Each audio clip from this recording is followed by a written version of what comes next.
Hello and welcome to Declassified UK. I'm Phil Miller, and today I'm joined by Andrew Feinstein, who is an expert on the international arms trade and on Israel. Nearly 40 members of Andrew's family on his mother's side were murdered by the Nazis in the Holocaust, and he's campaigned his whole life against racism and apartheid. He served as a member of parliament in South Africa in Nelson Mandela's party, where he went on to expose corruption and bribes on an arms deal. He has considerable insight into the type of weapons that Israel is currently using to bombard Gaza, including its air force and the most advanced jet that Israel is using, which is called the F-35. Andrew, for people who've never heard of this aircraft before, can you tell us what's an F-35 and how's it being used in Gaza? Sure. Hi, Phil. It's good to be with you. First of all, the F-35 is a jet, essentially designed as a fighter jet. Most importantly, it is the most expensive weapons system ever built. It's estimated that it's cost the American taxpayer in excess of $2 trillion to produce. But what is so important about it is not only its ridiculous cost, its actual capabilities are not particularly good. So a couple of years ago, a US Inspector General submitted a report on the F-35 that suggested that a lot of the key functioning of the jet, the brains of the system, if you will, actually needed to be remade because they just didn't work. But they have been sold to all of America's allies, to the United Kingdom, many European countries, Scandinavian countries. Despite its flaws and its problems and its cost, the F-35 has unsurprisingly been used in a wide range of conflicts. And now, as you mentioned in your introduction, Phil, in Israel's assault on Gaza, where there is overwhelming evidence that an enormous amount of the air warfare being perpetrated against Gaza, which in my opinion constitute not only violations of international humanitarian and human rights law, but also war crimes. A lot of those air wars have been fought with F-35s. So the F-35s are being loaded with all sorts of ordnance, in other words, missiles, bombs, etc., that are supposed to be precision guided. And those are made by a variety of companies, but the F-35 is the main vehicle for them. The final thing I'll say about the F-35 and its role in Israel is that it is a weapons project that has involved companies from numerous countries around the world.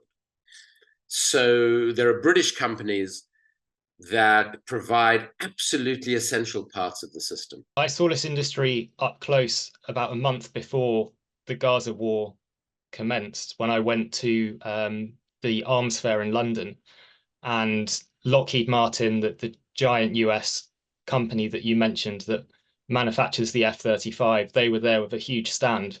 But what was really interesting to me was some of the smaller companies that make really crucial components for the aircraft were there as well, and many of them are British. So you mentioned BAE, but there was a smaller one that I saw called Martin Baker.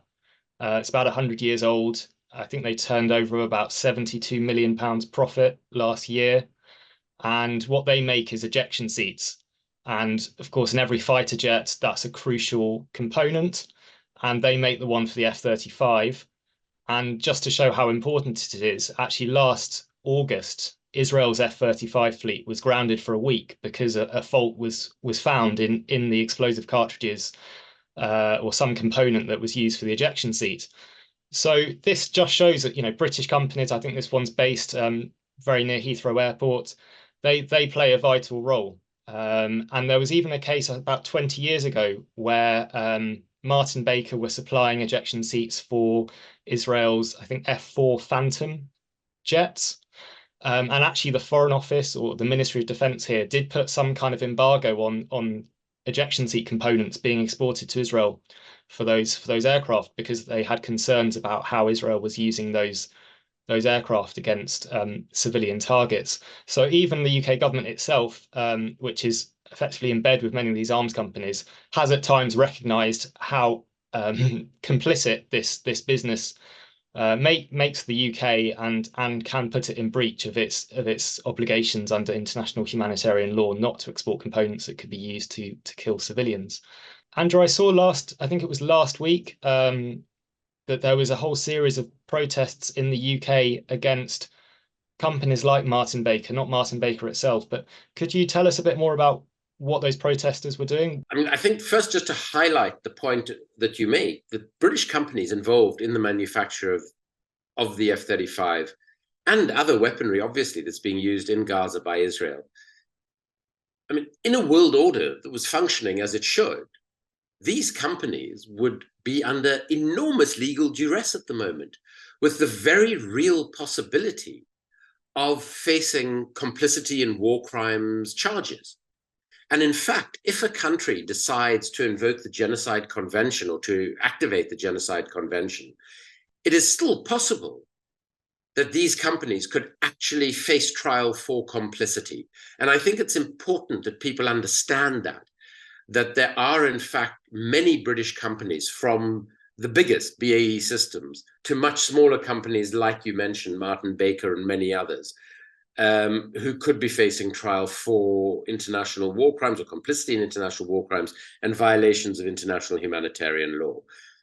I think because the legal system within the UK, and I would argue internationally, doesn't function in the way that it should, where the only perpetrators who ever seem to get threatened by any of these sort of legal authorities are those who have somehow fallen out with our government. More and more ordinary Britons have taken to direct action or protest action against a variety of arms companies across the UK. So the most prominent, which has been going on for a couple of years now, would be Palestine Action, which targets specifically Elbit Systems, which is involved in the manufacture of drones and various other technological components for warfare, for weapons that are being used in Israel's ongoing war on Palestine. And we've suddenly seen a spread of that in the last 2 months. And what is so heartening is that we are seeing ordinary people who have no particularly insight to the arms trade. We're seeing trade unionists who historically have been reluctant to protest because many of their members obviously work in the industry. We're seeing people like this come together, particularly with religious communities and others, and they have started protesting at a number of arms factories around the UK who are known to be providing ordnance into Israel's attack on Gaza.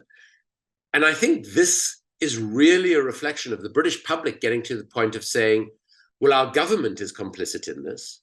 The courts seem completely uninterested in actually pursuing any of these violations. And again, I repeat, these are violations of British domestic law, because we have arms export controls in this country that says that you cannot be granted a license if the export of that weapon will in any way increase the likelihood of civilians being hurt in conflict.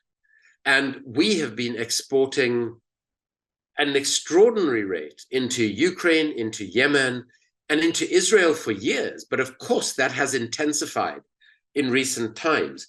And Declassified has pointed out, in the way that it does so effectively, that there are these flights leaving regularly from the RAF base in Cyprus. And the government will not say what is on those flights from Cyprus to Israel. And the chances of there being weaponry and ordnance on those flights is extremely high. And I think people have simply got exasperated, frustrated, and fed up with the mendacity of our government, with the failure of our legal system to actually prosecute any of these companies. And in fact, the only people who do get prosecuted are some of these protesters.